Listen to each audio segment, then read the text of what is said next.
The year 2025 hums with a low, electric dread. It's no longer the stuff of shadowy forums. Headlines scream it daily, the grinding stalemate in Ukraine's trenches. The inferno consuming the Middle East, coastlines dissolving, under-rising, angry seas, and the uncanny intelligence blooming within machines, whispering promises and threats in equal measure. Against this drumbeat of modern anxiety, ancient prophecies stir, dusted off and brandished with renewed fervor.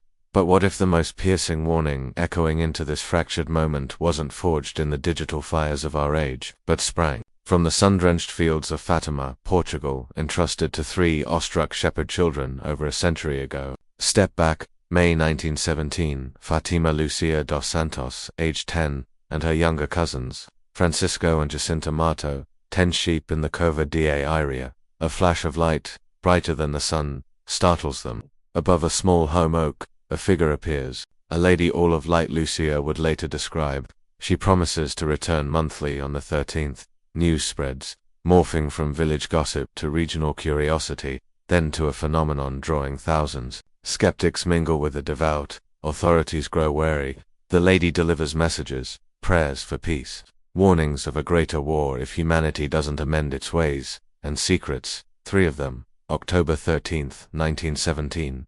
Torrential rain soaks the 70,000 souls gathered, a sea of umbrellas and soaked faith. The children arrive, insisting the lady promised a sign. Then, as if puncturing the heavens, the clouds tear open. The sun emerges, not as a disk, but as a spinning, pulsating wheel of silver. It whirls violently, casting shafts of emerald, violet, crimson, and gold across the drenched landscape and upturned faces. It trembles, then plunges in a terrifying zigzag descent towards the earth, drying mud and clothes in an instant before snapping back to its place in a sky suddenly serene. A collective gasp, then cries of repentance and wonder erupt. Peasants, professors, atheists, journalists, all bear witness to the miracle of the sun. It is not folklore. It is front-page news worldwide, an event of staggering, inexplicable publicity. The first secret, revealed later, a harrowing vision of hell, a stark warning of eternal consequences. The second secret, a terrifyingly precise prophecy, the end of the Great War, WWI, but the prediction of another, far worse conflict, World War II, if humanity remained unrepentant. It foretold the rise of atheistic communism in Russia, spreading its errors globally, causing wars and persecutions of the Church. The remedy, the explicit consecration of Russia to the Immaculate Heart of Mary by the Pope, in union with all the world's bishops, to avert global catastrophe and secure an era of peace. Francisco and the fragile Jacinta, bearing the weight of these revelations, soon succumbed to the Spanish flu, their short lives a testament to the gravity they carried.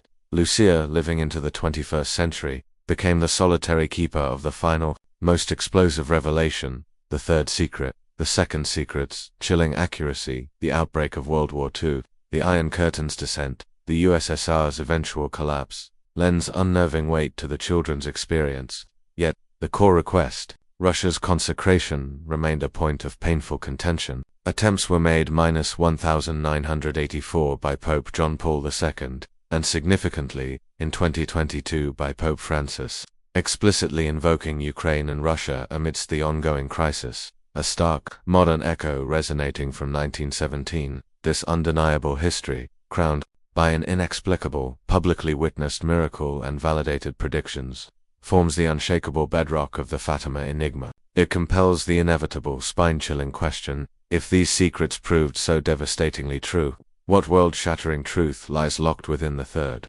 The weight of the final revelation fell solely upon Lucia, haunted by visions she dared not fully articulate. In 1944, under obedience, she committed the third secret to paper. It was sealed within an envelope with a stern command, ****, not to be opened before 1960, ****, why that pivotal year? Was it foreshadowing the Cold War's terrifying zenith, the Cuban Missile Crisis looming just 2 years later?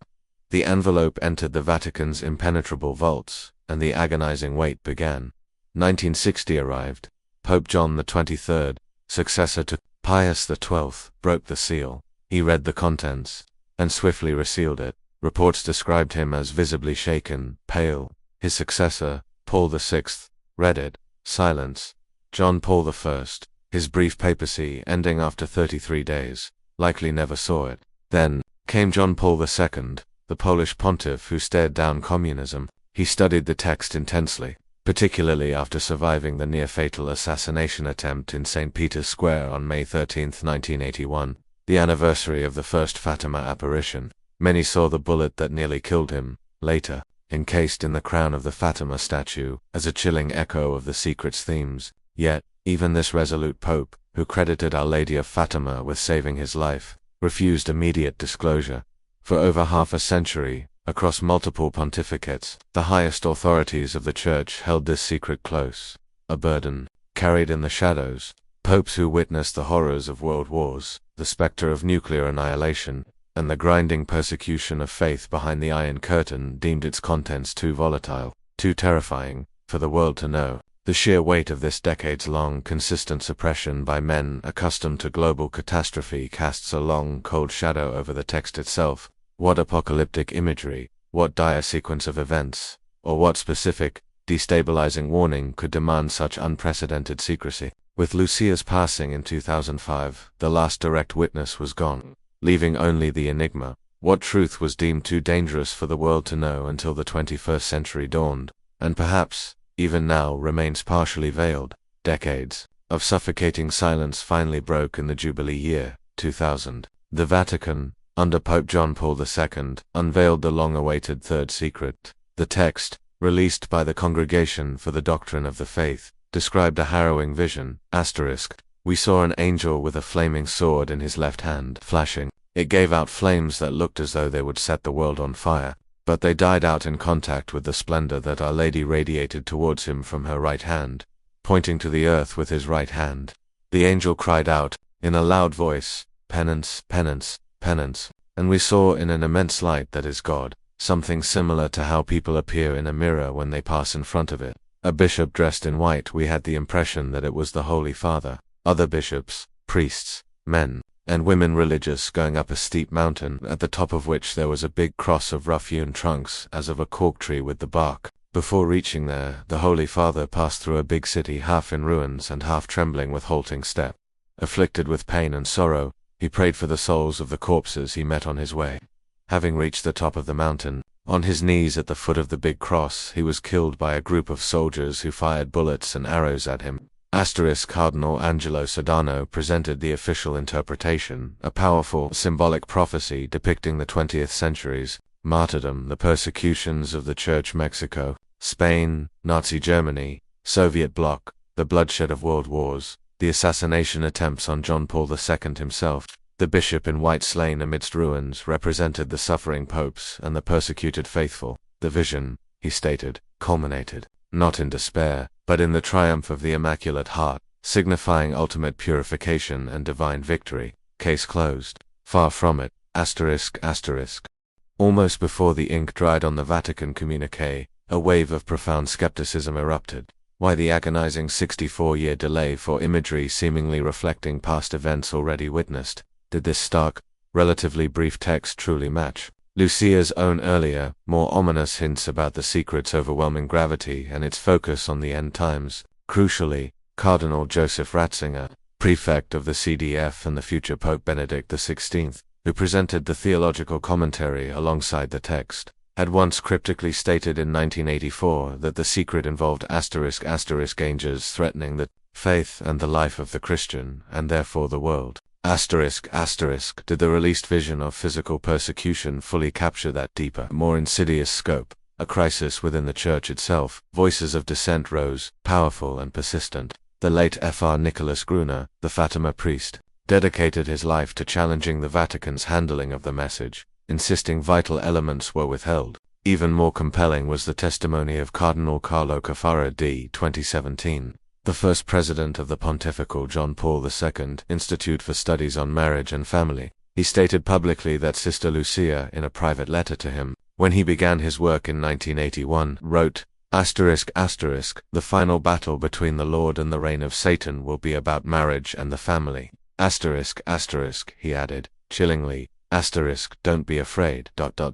because whoever works for the sanctity of marriage and the family will always be fought and opposed in every way, because this is the decisive issue." However, Our Lady has already crushed his head. This resonated deeply with Lucia's own reported warnings of widespread diabolical disorientation within the Church, a confusion about fundamental truths. Benedict XVI himself, years later in a 2010 interview, denied a physical cover-up of pages, but significantly acknowledged the released text required interpretation and pointed to *** future realities, which are only gradually taking shape, ***, adding potent fuel to the fire of doubt. The official release, intended to quell speculation, instead ignited a deeper, more complex mystery. Was this truly the whole secret, or merely a fragment, a veiled glimpse filtered through a child's perception, leaving the most critical warnings perhaps about an internal crisis of faith, a societal collapse rooted in moral decay, or an impending global catastrophe triggered by human folly, still chillingly obscured within the Vatican's vaults?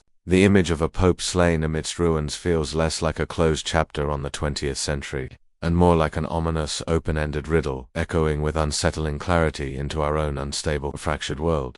The Vatican's 2000 revelations settled nothing. Instead, it fractured the mystery of Fatima into haunting, unresolved fragments. Was the vision of the martyred pope merely symbolic of past persecutions, or a still unfolding apocalyptic blueprint for our time? Skeptics point relentlessly to Sister Lucia's own alleged words, that the secret concerned ***, the last times and the final battle, ***, the imagery itself, a slaughtered pope, clergy, and laity. A city in utter ruins screams not just localized persecution, but global collapse, civilizational disintegration. Cardinal Cafara's disturbing testimony about the final confrontation centering on marriage and the family gains eerie, undeniable traction when viewed against today's landscape. Deepening cultural chasms over the very definition of family, gender, and human life mirror this prophecy with unnerving precision. This is the battlefield Lucia reportedly foresaw as the epicenter of diabolical disorientation, where fundamental truths become contested ground. Then there's the persistent thorn, the consecration. Mary's request, through the children, was explicit. The Pope, in union with all the bishops of the world, must consecrate Russia specifically to her Immaculate Heart to avert catastrophe. While consecrations occurred, notably in 1984, by John Paul II consecrating the world, mentioning Russia, and in 2022 by Pope Francis explicitly consecrating Russia and Ukraine amidst the war, critics argue, neither fully satisfied the conditions. Where was the universal, collegial act of all bishops? Did the focus shift correctly? The persistence of global conflict, escalating moral decay, and the feeling of spiritual vulnerability amidst chaos feed the argument that the remedy remains incomplete, leaving the world exposed. Adding volatile fuel to this fire is the research of journalists like Antonio Socci, The Fourth Secret of Fatima. Socci cites Vatican insiders alleging that two distinct texts existed in the envelope, opened in 2000, the symbolic vision released, and a second, far more catastrophic interpretation or explanation, penned by ecclesiastical authorities, possibly including Cardinal Ratzinger or even Pope John Paul II himself, detailing a profound crisis of faith within the Church and the threat of imminent global chastisement. This second text, Socci claims, was deemed too explosive, too destabilizing for public consumption, and remains under lock and key. While the Vatican vehemently denies this two-text theory, the persistence of such claims, championed by figures operating within the margins of respectability, underscores a profound and widespread unease. Could the released vision be a cryptic key? Its true, terrifying meaning pointing directly to our era of fractured faith, geopolitical brinkmanship, societal unraveling, and technological hubris only now coming into sharp,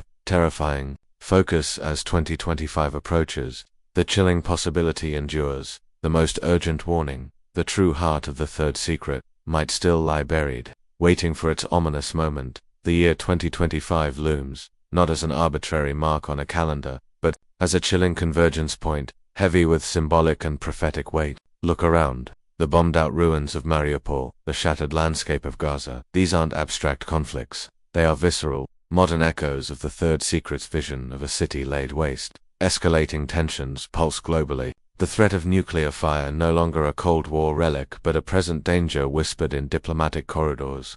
In the West, churches stand increasingly empty, victims of a profound, accelerating crisis of faith. This isn't merely secularization, it mirrors the diabolical disorientation Lucia reportedly described: a fog where fundamental truths blur, where good and evil become confused, where the very concept of objective reality is contested in the digital marketplace of ideas. Cultural fractures don't just exist, they deepen daily into seemingly unbridgeable chasms. The battles over the definition of family, the sanctity of life, the nature of human identity, these aren't just policy debates, they are the front lines of the final confrontation over marriage and the family that Cardinal Cafara attributed to Lucia's private warning. Technology, once hailed as humanity's savior, now morphs into a double-edged sword of existential proportions. Artificial intelligence whispers with alien intent, its ultimate goals unknown. Biotech blurs the ethical lines of life itself. Deepfakes erode the bedrock of shared reality, weaponizing perception. Could these be the modern iterations of the swords of annihilation, or the fire falling from the sky hinted at in prophecy? Meanwhile, climate upheavals rewrite the planet's geography with fire, flood, and ferocious storms. Nature itself seeming to revolt, out of balance and enraged, and marking this precarious precipice. 108 years since the miracle of the sun. The number resonates. 9 cycles of 12. Numbers laden with biblical significance, the 12 tribes, the 9 choirs of angels. It represents a century's shadow, stretching from the trembling hand of a child writing down her vision to our own trembling present. Is 2025 a literal doomsday etched in the secret's text?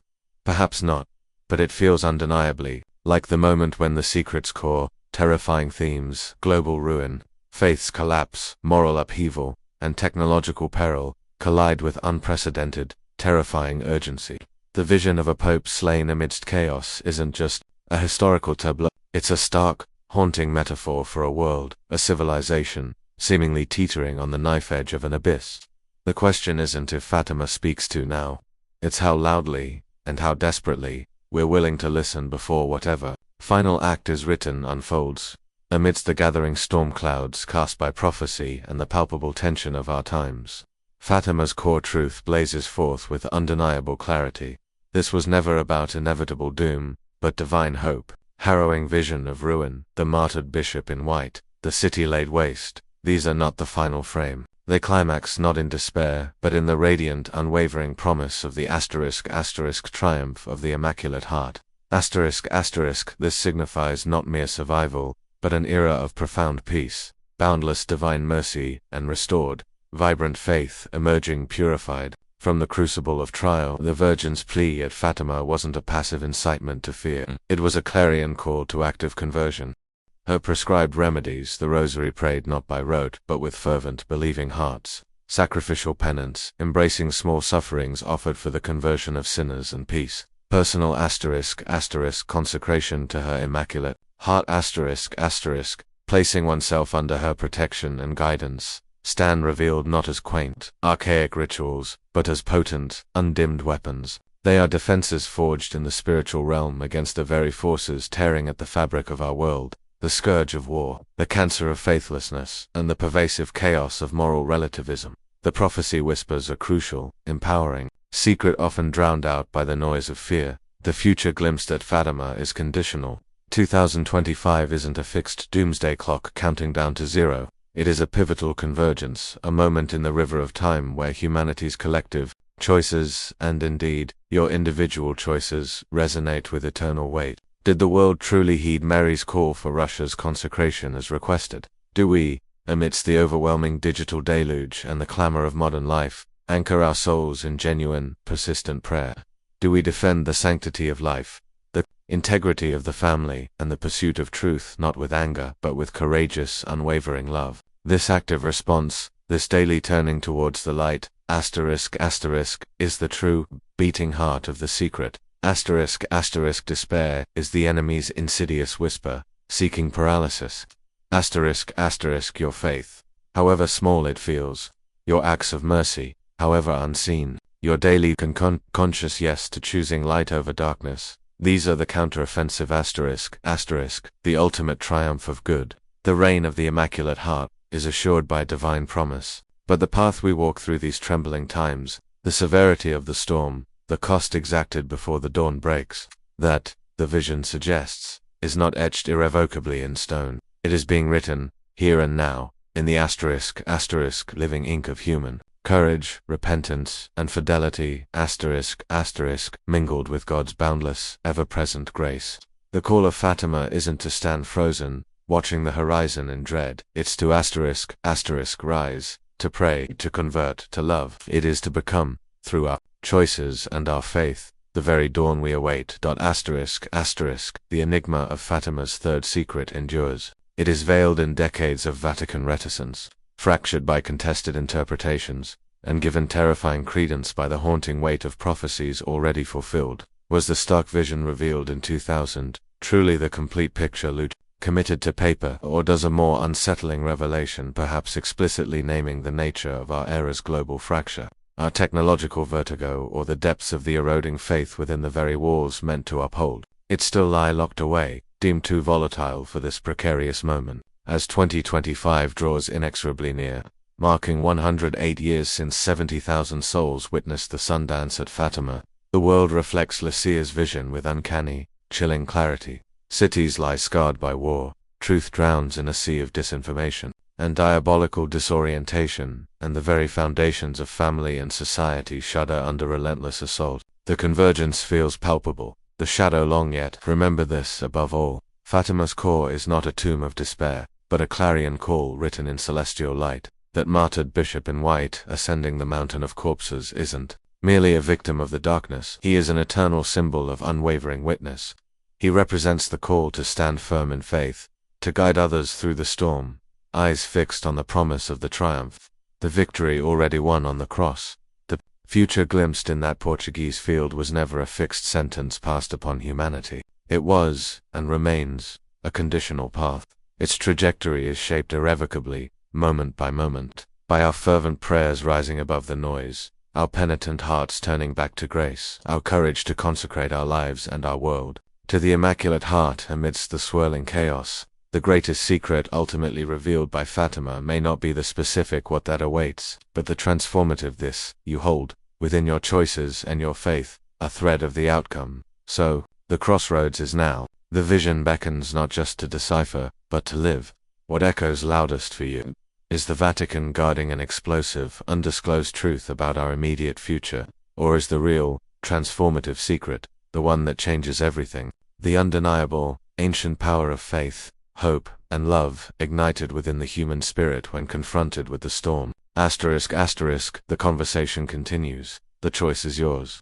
Share your insight below. If this journey into the heart of one of history's most profound mysteries resonated, your support fuels our quest for understanding. Engage, share, subscribe. For deeper revelations into faith, history, and the human spirit await the curious. Stand vigilant in truth.